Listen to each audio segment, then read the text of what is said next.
Les gens en disant, allez nous préparer la Pâque afin que nous la mangions. Ils lui dirent, où veux-tu que nous la préparions? Il leur répondit, voici, quand vous serez entrés dans la ville, vous rencontrerez un homme portant une cruche d'eau. Suivez-le dans la maison où il entrera. Et vous direz au maître de la maison, le maître dit, où est le lieu où je mangerai la Pâque avec mes disciples? Et il vous montrera une grande chambre haute meublée. C'est là que vous préparerez la Pâque. Ils partirent et trouvèrent les choses comme il le leur avait dit. Et ils préparèrent la Pâque. L'heure étant venue, il se mit à table avec des apôtres et les apôtres avec lui. Il leur dit, j'ai désiré vivement manger cette Pâque avec vous avant de souffrir. Car je vous le dis, je ne la mangerai plus jusqu'à ce qu'elle soit accomplie dans le royaume de Dieu. Ayant ainsi pris une coupe et rendu grâce, il dit, prenez cette coupe et distribuez-la entre vous. Car je vous le dis, je ne boirai plus désormais du fruit de la vigne jusqu'à ce que le royaume de Dieu soit venu. Ensuite, il prit du pain, et après avoir rendu grâce, il le rompit et le donna en disant, ceci est mon corps qui est rompu pour vous. Faites ceci en mémoire de moi. Il prit de même la coupe après le souper et la leur donna en disant, cette coupe est la nouvelle alliance en mon sang qui est répandue pour vous. Amen. Amen. C'était le jour des pains sans levain. Ce n'est pas un jour ordinaire. Ce n'est pas un jour où on peut mettre le levain du pharisien, le levain de la religion, le levain de la philosophie, le levain de la politique. C'est le jour des pains sans levain.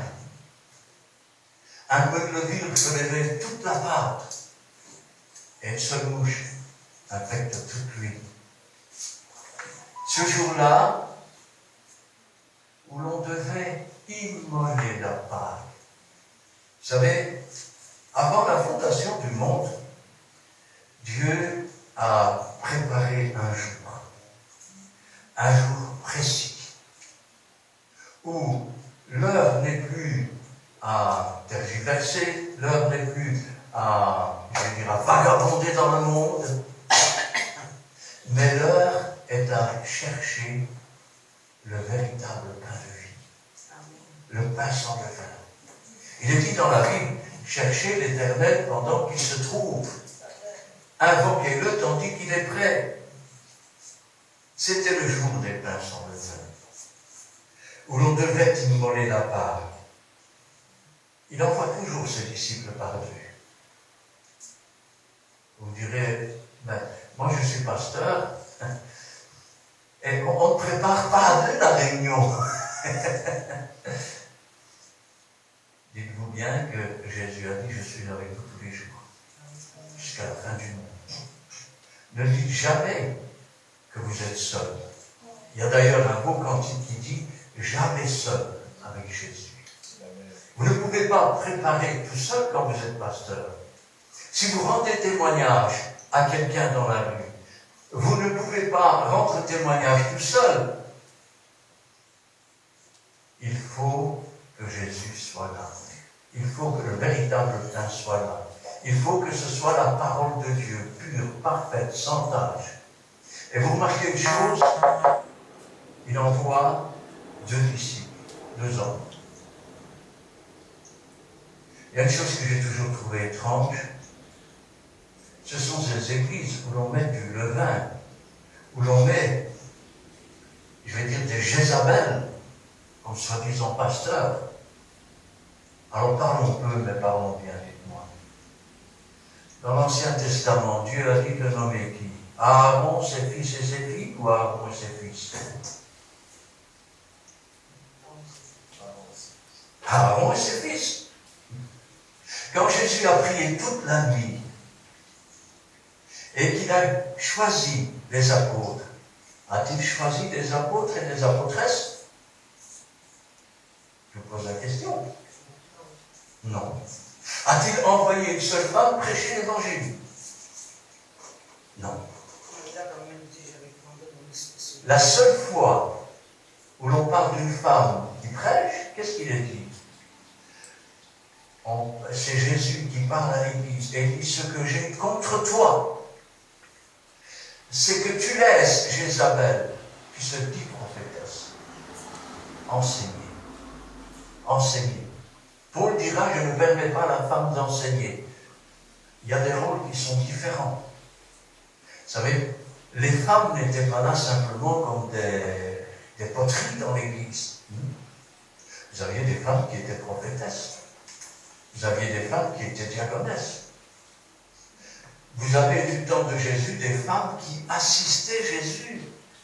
Eh oui. Mais jamais de pasteur. Jamais de prêtre. Ça n'existe pas dans la Bible. Si vous en trouvez un, montrez-le-moi. Et ne venez pas me dire: oui, il y a une femme qui a été juge.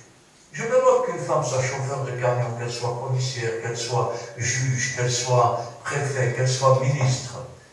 Mais jamais ministre de Dieu, ça n'existe pas. Ça n'existe pas. Même quand on parle du Saint-Esprit, il y en a qui disent que Dieu est une femme. D'abord, Dieu n'est pas sexué, puisqu'il est esprit et vie. Mais quand on parle du Saint-Esprit, Jésus n'a pas dit: vous êtes avantageux que je m'en aille, parce que si je ne m'en vais pas, je ne vous enverrai pas une consolatrice. C'est ça qu'il a dit. Il a dit: si je ne m'en vais pas, le consolateur ne viendra pas. Il est question du Saint-Esprit, pas de la Saint-Esprit. Alors, le jour des pains sur le vin, où l'on devait immoler la Pâque, était arrivé. Et Jésus va envoyer ses 2 disciples. Il envoie Pierre et Jean en disant: allez nous préparer la Pâque afin que nous la mangions. Ah, c'est bien. Allez la préparer, mais où? Où est-ce qu'il faut aller? Il y a un chemin, c'est sûr. Vous savez, moi, quand vous allez à la gare, vous ne montez pas dans le premier train, tous les trains ne vont pas au même endroit. Je sais, il paraît que tous les chemins conduisent à Rome, mais c'est un mensonge, parce qu'il y a un chemin qui conduit à la vie éternelle. Jésus a dit: je suis le chemin, la vérité, la vie. Nul ne vient au Père que par moi. Alors si tous les chemins conduisent à Rome, tant mieux, mais il y a au moins un chemin qui conduit à la vie sainte. Et où veux-tu que nous la préparions? Il va leur répondre: voici, quand vous serez entrés dans la ville. Ça, c'est la première chose qu'il dit.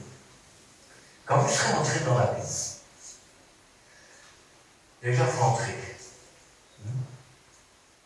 Alors, pour entrer dans la ville, il faut connaître le chemin. Si vous ne connaissez pas le chemin, vous allez prendre des voies étroites et vous allez à la perdition. Vous n'entrerez jamais dans la ville. Alors, quand on entre dans une ville, il y a une porte. C'est vrai, c'est pas vrai. Tous ceux qui montent par ailleurs sont des voleurs, des brigands. Il n'y a qu'une porte pour entrer dans la ville. Et Jésus-Christ a dit que je suis la porte des brebis. Ça, c'est la première chose qu'il faut comprendre. Tu vas dans la ville. Pour aller dans la ville, il faut suivre le chemin. Le chemin, la vérité et la vie. La porte est étroite. Elle est resserrée. Maintenant que vous êtes devant la porte de la ville, une fois que vous êtes passé la porte de la ville, il y a quelqu'un qui est assis à l'entrée. Il s'appelle le péager. C'est celui qui va faire payer une taxe pour pouvoir entrer dans la ville. C'est un problème, ça, non? Un jour, Jésus est arrivé dans la ville et on lui a dit: mais vous ne payez pas la taxe pour entrer dans la ville. Jésus a dit: va, jette l'hameçon et le premier poisson que tu prends, tu ouvres sa bouche et tu tires une pièce pour toi et pour moi. Et puis il dit quelque chose. Normalement, les fils en sont exempts. Les fils en sont exempts. Ça veut dire que les fils et les filles du roi ne doivent pas payer. Vous arrivez à la porte s'ouvre. Vous êtes des fils et des filles du Dieu vivant. Pourquoi pesez-vous pour ce qui ne rassasie pas?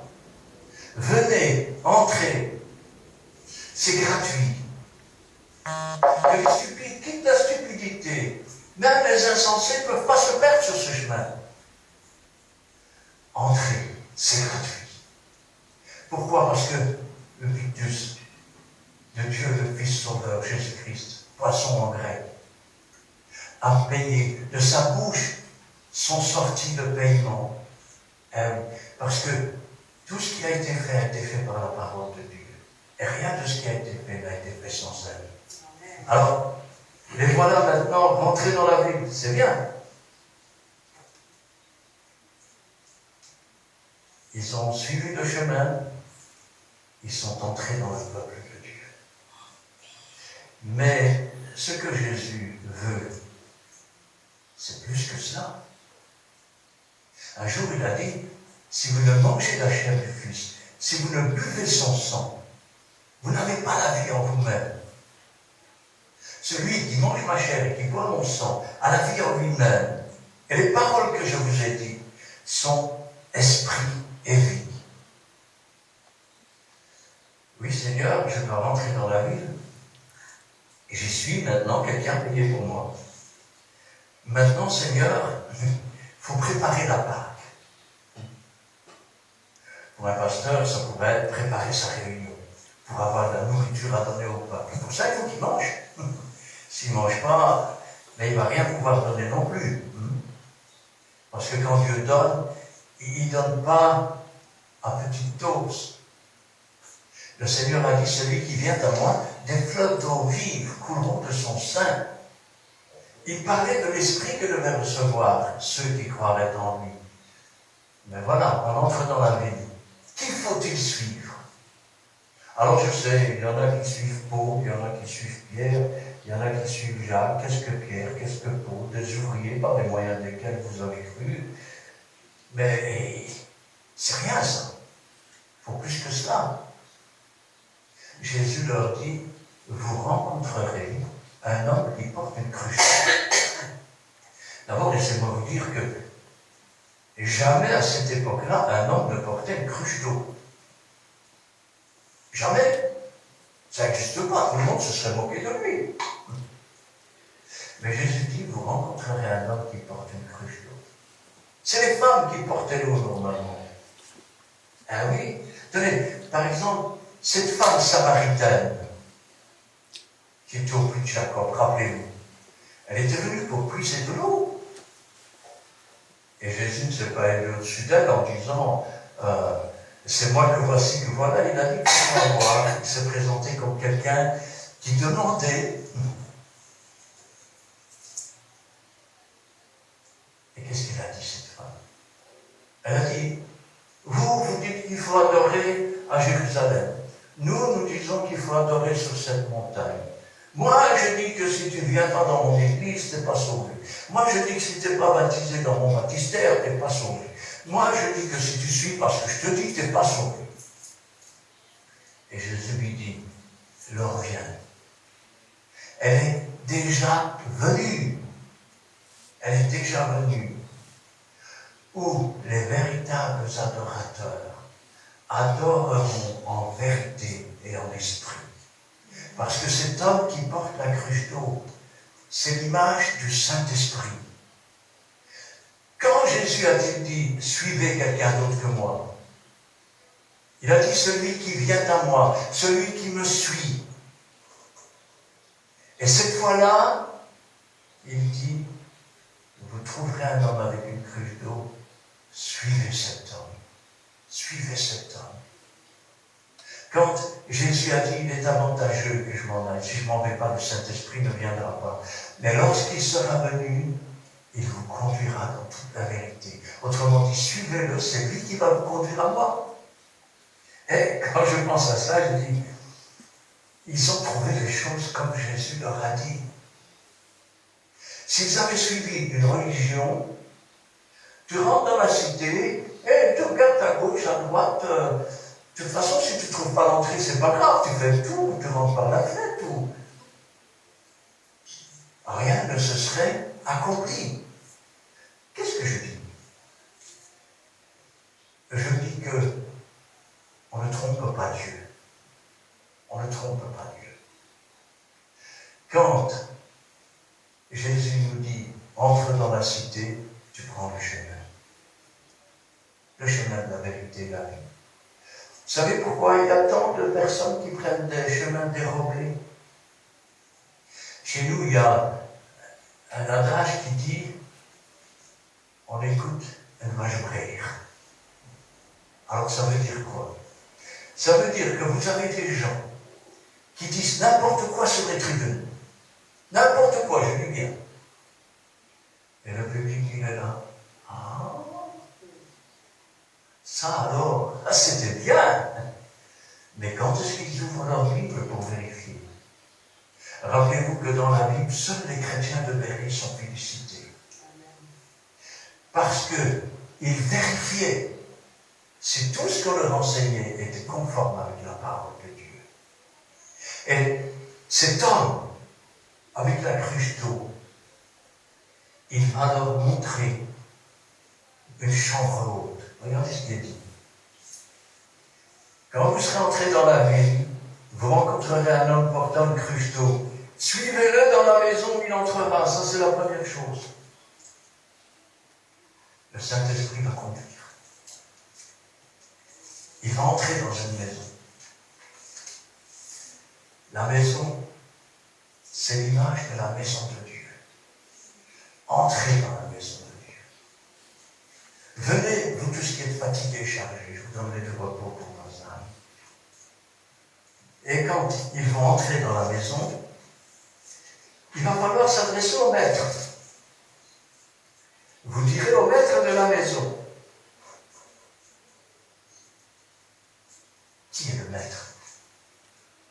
Qui est le maître de la maison? Vous direz à Dieu. Vous direz à Dieu, le maître Jésus. Le maître Jésus. Regardez. Vous direz au maître de la maison, le maître dit, le Seigneur a dit, où est-ce que je vais préparer la Pâque? Oh. Je vais vous dire quelque chose qui va vous étonner, peut-être, mais c'est la vérité. Jésus a dit, je ne fais rien par moi-même. Je fais tout ce que le Père me commande de faire. Je fais ce que j'ai vu que le Père fait. Ça veut dire que Jésus aussi demande à Dieu. Et il nous invite aussi à demander tout ce que vous demanderez au Père en mon nom. Je le ferai. Le Maître dit, où préparerai-je la Pâque? Où la mangerai-je? Où est le lieu où je mangerai la Pâque avec mes disciples? Où est ce lieu? Et regardez ce que dit Jésus. Il vous montrera une grande chambre haute, meublée. C'est là que vous préparez la Pâque. Tantôt, j'ai entendu, plus haut, plus haut, plus haut, plus haut est Jésus. Élevez vos cœurs, élevez vos âmes. Vous savez, Jésus a parfois repris des gens. Pourquoi? Parce que, qu'est-ce qu'il disait des prêtres? Ils aiment à être assis aux premières places. Ils aiment à prier en public. Ah oui, j'en ai vu des gens comme ça. Moi, je me souviens, un jour d'élection, vous aviez un bonhomme là sur un trottoir avec les mains levées. Oh, Jéhovah, Jéhovah. Je dis, mais c'est quoi celui-là? Et les gens le regardaient, mais ça n'avait rien à voir avec Dieu. Et quand je pense à cela, il va te montrer une chambre haute, grande. Il y a de la place. Il y a de la place pour toi. Il y a de la place pour toi. En aussi grand nombre que le Seigneur les appellera. Pour vous, pour vos enfants. C'est là que vous mangerez la Pâque. C'est là que vous mangerez le pain sans levain. C'est là que vous mangerez l'agneau. C'est là que vous mangerez les herbes amères. Et vous dites, les herbes amères. Le rouleau du livre, c'est quelque chose de formidable. Parce que quand on en parle, c'est comme du miel, mais quand on prend pour soi et qu'on l'avale, et qui nous montre des choses qui ne plaisent pas à Dieu, ça devient amer. Alors, l'amertume de l'esclavage. Et puis, n'oubliez pas le fruit de la vigne. Dieu a planté une vigne. Cette vigne, c'est Israël. Et le fruit qui en est sorti, c'est Jésus-Christ. Le Seigneur des Seigneurs, le Roi des Rois. Ils partirent et trouvèrent les choses comme il leur avait dit. Et ils préparèrent la Pâque. Vous remarquez que ils n'ont pas discuté. Aujourd'hui, trop de gens discutent. Vous savez, prenons un exemple. Vous arrivez dans un pays ou dans une campagne bien reculée, où les gens ne sont pas trop, je vais dire, atteints du monde de la consommation, si je peux parler comme ça. Vous parlez de Jésus à quelqu'un qui a des béquilles, vous lui dites, le Seigneur te guérit. Il va acheter ses béquilles, il va marcher. Il va la voir. Faites ça maintenant dans une ville. Le Seigneur t'a guéri. Jette tes béquilles et marche. Ah oui, mais si je jette ma béquille, je ne suis pas guéri. Je vais tomber par terre. Comment ça comprendre?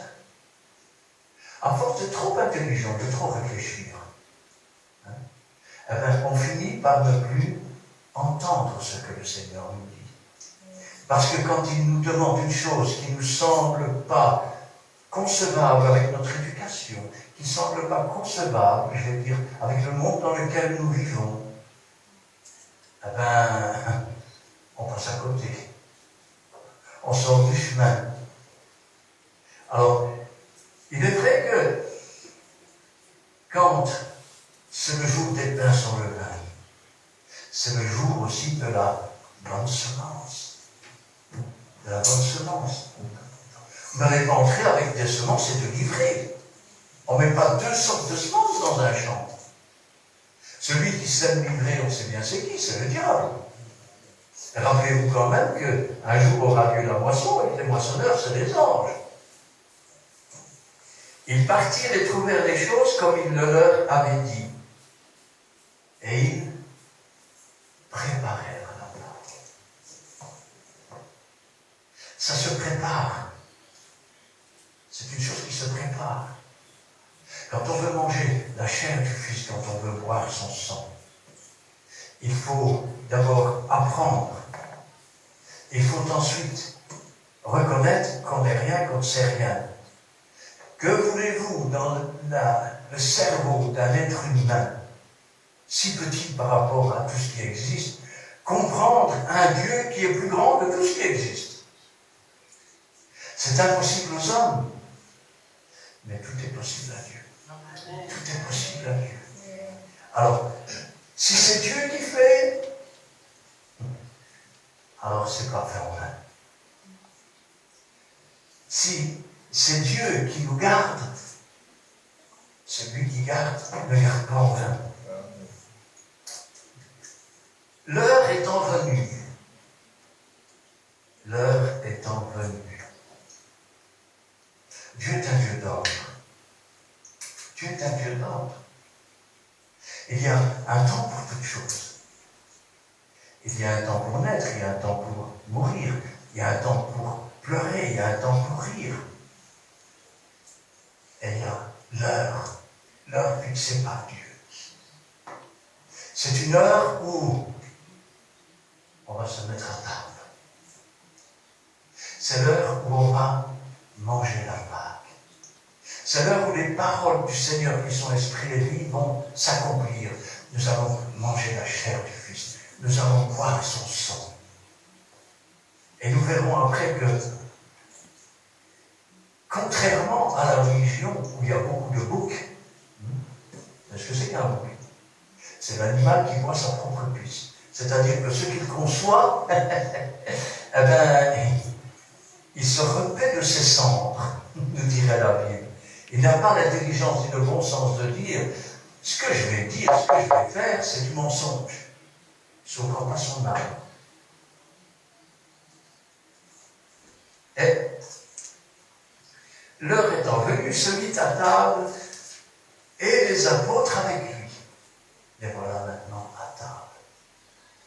David disait, tu dresses devant moi une table en face de mes adversaires. Mais Jésus est à table. Les disciples sont à table. Vous savez ce que c'est qu'un disciple? Un étudiant. C'est quelqu'un qui étudie la parole de Dieu. C'est quelqu'un qui la médite. Et ils sont là. Ils sont là avec eux à table. Et qu'est-ce que Jésus dit? J'ai désiré vivement, pour le dire autrement, j'ai désiré de tout mon cœur être là avec toi. J'ai désiré être là à ce moment-là, à l'heure que Dieu a fixée, à l'heure où tu t'assois à table avec le Seigneur, où tu manges sa chair, où tu bois son sang, où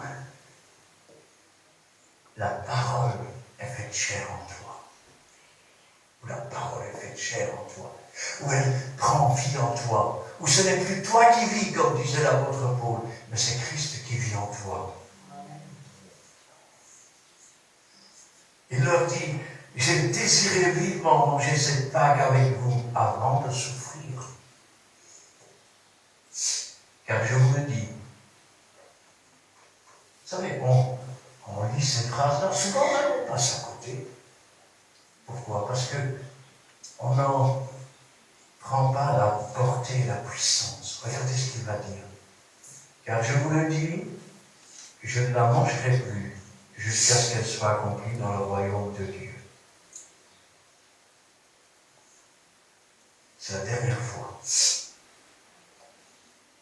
que Dieu le Fils va se joindre à une table pour manger l'agneau, pour manger le pain sans levain, pour manger les herbes amères, pour boire le vin. En mémoire du jour où ils sont sortis de l'Égypte. C'est la dernière fois qu'il va le faire avec eux. Il ne la mangera plus. Vous savez, Dieu avait invité son peuple. Et le vin avait coulé. Le vin des animaux pour couvrir les péchés en attendant. Mais c'est comme à cette noce, il n'y a plus de vin. Ils n'ont plus de vin. Mais ce n'était pas le vrai vin. Comme on dirait chez nous, c'était de la piquette. Et quand celui qui ordonne le repas va regarder le sacrifice, il va dire, tout homme donne d'abord le meilleur vin, et puis quand les gens ont bu, alors il donne la piquette, si je peux m'exprimer comme ça, le vin qui est moins bon. Mais toi, tu as gardé le meilleur jusqu'à présent. Jésus et Dieu ont gardé le meilleur jusqu'à ces jours-là. Le sang qui ne couvre pas, mais le sang qui efface, qui purifie, qui sanctifie. Car je vous le dis, je ne la mangerai plus jusqu'à ce qu'elle soit accomplie dans le royaume de Dieu. Ayant pris une coupe et rendu grâce, il dit, prenez cette coupe, distribuez-la entre vous. Car je vous le dis, c'est important ce qu'il dit. je ne boirai plus désormais du fruit de la vigne jusqu'à ce que le royaume de Dieu soit accompli. Ils sont pendant le souper de Pâques. Et il leur annonce quelque chose. Il dit, maintenant, je ne vais plus manger le pain avec vous. Je ne vais plus manger des herbes amères avec vous. Je ne vais plus manger d'animaux avec vous. Maintenant, je ne vais plus boire le fruit de la vigne avec vous. C'est fini. Ce pain-là est passé. Cet agneau-là est passé. Maintenant, c'est vous qui allez manger. Et vous allez manger le véritable pain qui est descendu du ciel. Rappelez-vous ce que les gens disaient. Moïse nous a donné le pain du ciel. Et Jésus dit, Moïse ne vous a pas donné le pain du ciel, il vous a donné la manne. Et en parlant de lui, il dit, c'est ici le pain qui est descendu du ciel. Et il va leur donner le vrai fruit de la vigne, c'est-à-dire son propre sang, afin d'effacer les péchés et les transgressions. C'est pourquoi il est dit ensuite, après le repas de Pâques, après la première Pâques, il va établir une nouvelle alliance. Mais attention, ne vous laissez pas ébranler par le levain. Il n'a pas dit, je vais abolir la loi. Il a d'ailleurs dit lui-même, je ne suis pas venu abolir la loi, je suis venu pour l'accomplir. Il a dit qu'il va traiter une nouvelle alliance. Ensuite, il prit du pain, et après avoir rendu grâce, il le rompit et le donna, leur donna en disant, c'est ici mon corps qui est donné pour vous. Faites, c'est un commandement, faites ceci en mémoire de moi. Jésus a dit, faites ceci en mémoire de moi. Mais qu'est-ce que je fais quand je me lève, que je prends ce pain et que je mange? Dans la Bible, il y a deux témoignages. Deux témoignages nouveaux. Le premier, c'est le baptême d'eau. Vous témoignez publiquement que vous mourrez pour ce monde et que vous ressuscitez en nouveauté de vie. C'est un témoignage public.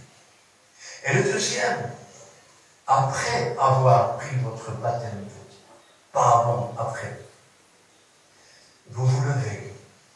Et quand vous prenez ce pain, vous savez ce que vous déclarez? Vous dites, je nourris mon âme de la parole de Dieu. Jésus a dit, ceci est mon corps, il est la parole faite chair. Je nourris mon âme de la parole de Dieu. Et vous le mangez. Celui qui ne mange pas ma chair, qui ne boit pas mon sang, n'a pas la vie en lui-même. Vous pouvez manger le pain, mais si vous ne nourrissez pas votre âme de la parole de Dieu, vous êtes un faux témoin. Comme vous pouvez prendre votre baptême d'eau, sans prendre réellement un engagement de votre conscience envers Dieu, votre témoignage est faux. Et votre baptême est nul. Vous déclarez publiquement cela. La Bible nous dit ensuite,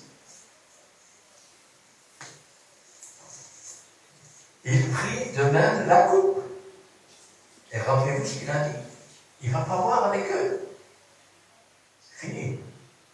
Il a mangé l'ancienne Pâque avec eux, il a bu le vin avec eux dans l'ancienne Pâque, et il a dit, je ne boirai plus avec vous maintenant. Non, parce que c'est moi qui apporte à boire, c'est moi qui apporte à manger maintenant. Et c'est vous qui allez manger. Celui qui mange ma chair et qui boit mon sang, la vie en lui-même. Il parle de vivre de Jésus, il parle de grandir Jésus, de marcher Jésus. Il prit de même la coupe. Après le souper, après avoir mangé avec les apôtres, après avoir bu le vin de l'ancienne alliance, il la leur donna en disant, cette coupe est la nouvelle alliance en mon sang, qui est répandue pour vous. Il leur a donné. Oh non, je veux le comprendre autrement. Dieu a choisi un jour pour se mettre sur ma route, sur votre route. Dieu a parlé. Il vous a montré le chemin. Il vous a montré ce qu'il a fait pour chacun d'entre nous. Et aujourd'hui, il veut nous nourrir. Il veut nous donner à manger, car sa chair est vraiment une nourriture et son sang est vraiment un breuvage. Il ne le mange pas lui-même. Le bouc, il boit ce qu'il puisse. Mais Jésus n'est pas un bouc. Il est l'agneau de Dieu qui ôte le péché du monde. Vous savez, quand on conduit un troupeau, on prend l'agneau et on le met devant. Et toutes les brebis suivent l'agneau. Elles ne vont pas s'écarter de l'agneau. Jésus-Christ est l'agneau, il n'est pas le bouc. Jésus-Christ est celui qui a donné sa vie pour chacun d'entre nous. Il est le médiateur de la nouvelle alliance. Quand nous nous présentons aux portes du ciel, regardez bien, il y a deux manières de faire. Seigneur, je veux te prier, mon Dieu, mon Père, au nom de Jésus. Ça, c'est la première. C'est pas mal. Il y a une deuxième. Seigneur, mon Dieu, c'est sous le sang de Jésus-Christ que je me présente à toi. Je me présente à toi. Sachant, Seigneur, que seul le sang de Christ me protège. Et c'est au nom de Jésus-Christ que je t'invoque. Je ne pourrais pas t'invoquer en mon propre nom, parce que je ne suis rien. Je ne peux rien. Mais je sais qu'avec Jésus, tout est possible. Car tout est possible à celui qui croit. Amen. Jésus leur a montré le chemin.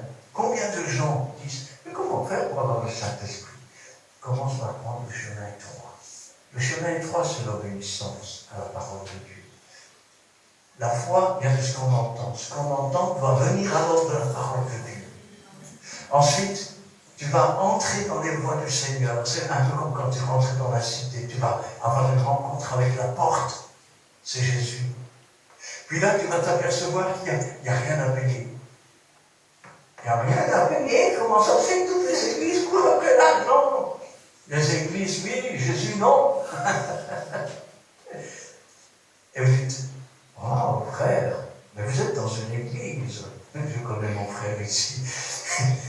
Et je sais qu'il ne court pas après l'argent. Vous savez, nous sommes comme Paul. Paul disait, je n'use pas de ce droit. Et il travaillait de ses mains, il faisait des tentes. Je parle ici du témoignage public qui est rendu par le monde. Donc les églises courent après l'argent. Et pire de tout, c'est que dans 80-90% des cas, ils ont raison. Et parce qu'on sert Mammon, et vous dites, c'est grave ce que vous dites, frère. Regardez ce que dit la Bible. Pendant 40 ans, ce n'est pas le tabernacle que vous avez porté. C'est la tente de Moloch, c'est la tente des Réphaïm. C'est pas moi qui le dis. Regardez ce qui est dit en parlant des scribes et des pharisiens. Race de vipères, bande de serpents, qui vous a appris à échapper à la colère qui est à venir? Portez du fruit qui marque la repentance.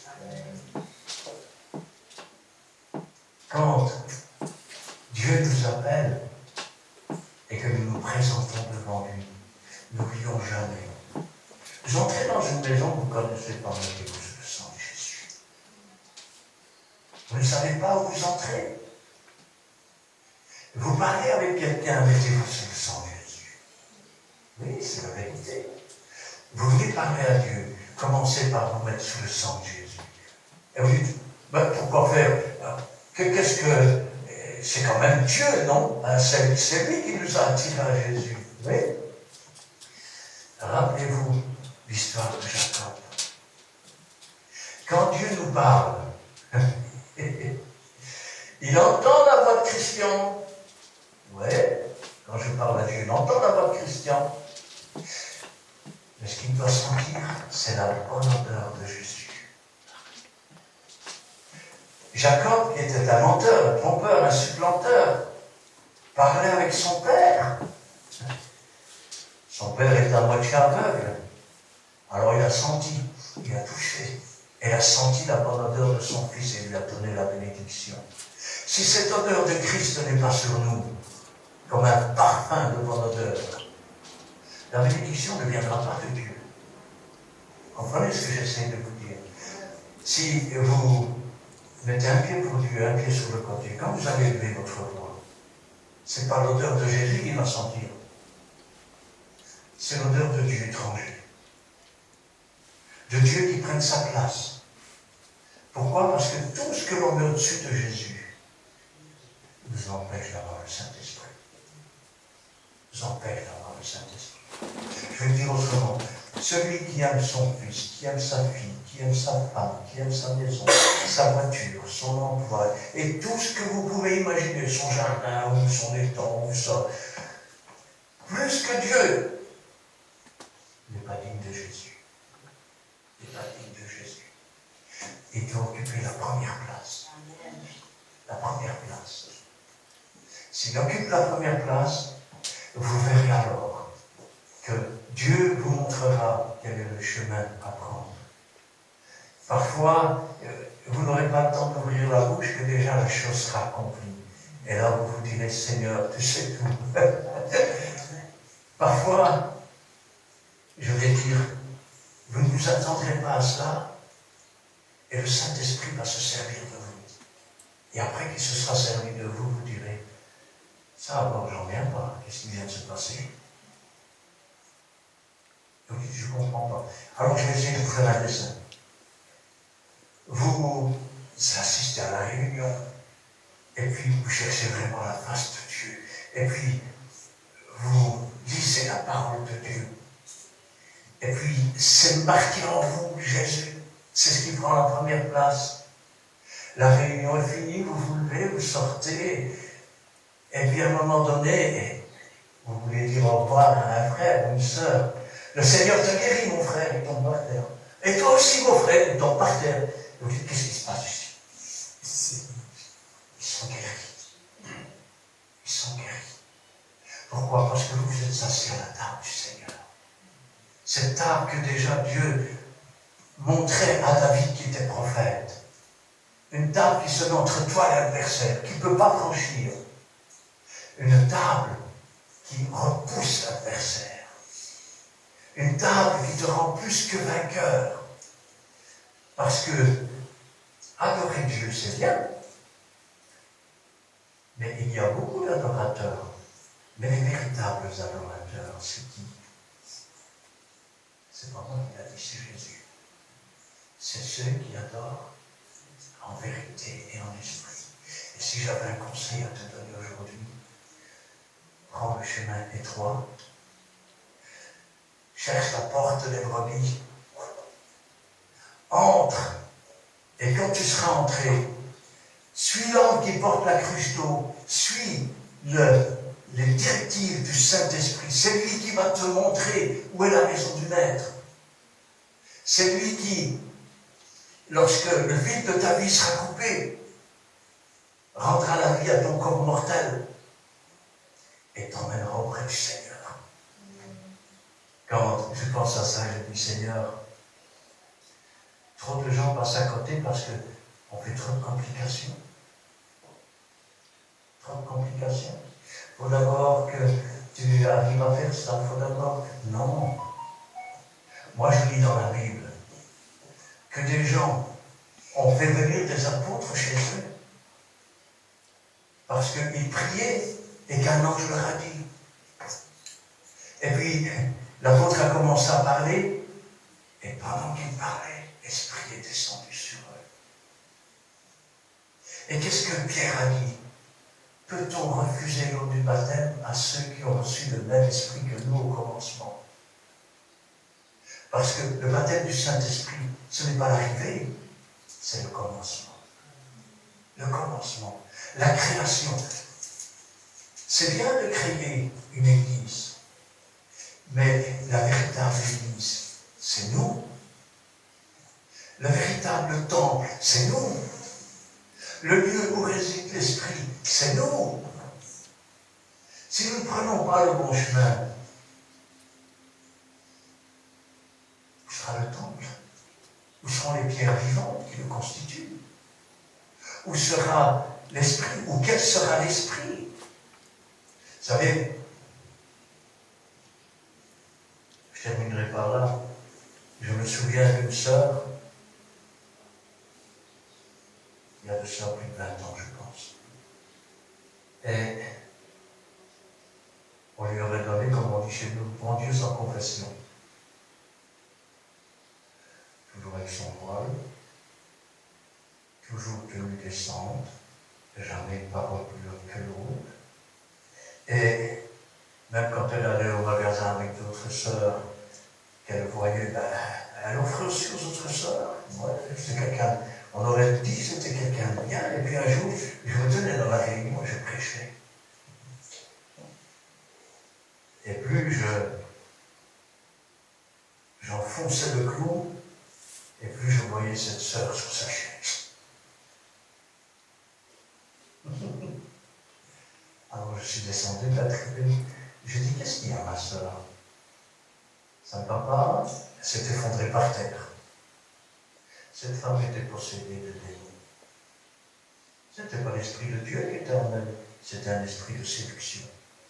Un esprit de séduction, comme il y en a chez les Jézabel. C'est pour ça que quand vous parlez, vous devez toujours vous mettre sous le sang de Jésus, quand vous parlez à quelqu'un. Quand vous entrez quelque part, mettez-vous sous le sang de Jésus. Vous voulez parler à Dieu? Commencez à parler au Seigneur. Seigneur, je me laisse ton sang précieux. Que quand vous parliez, même s'il entend la voix qui est la vôtre, la voix d'un pécheur, et qui n'est pas celui qui devrait recevoir la bénédiction, il va sentir la voix d'odeur de son Fils. Et il va donner la bénédiction. Amen. Nul ne peut venir au Père que par moi. Tout ce que vous demanderez en mon nom, je le ferai. Amen. Amen.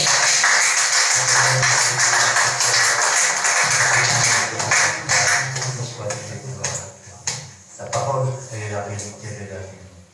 Elle nous montre encore, Seigneur, qu'il y a des choses auxquelles nous devons obéir pour pouvoir nous approcher de l'homme qui porte la cruce, pour pouvoir entrer dans la maison de Dieu, pour faire partie des enfants de Dieu de la maison de Dieu, pour être remplis et baptisés du Saint-Esprit, pour manger la chair du Fils et pour voir son sang.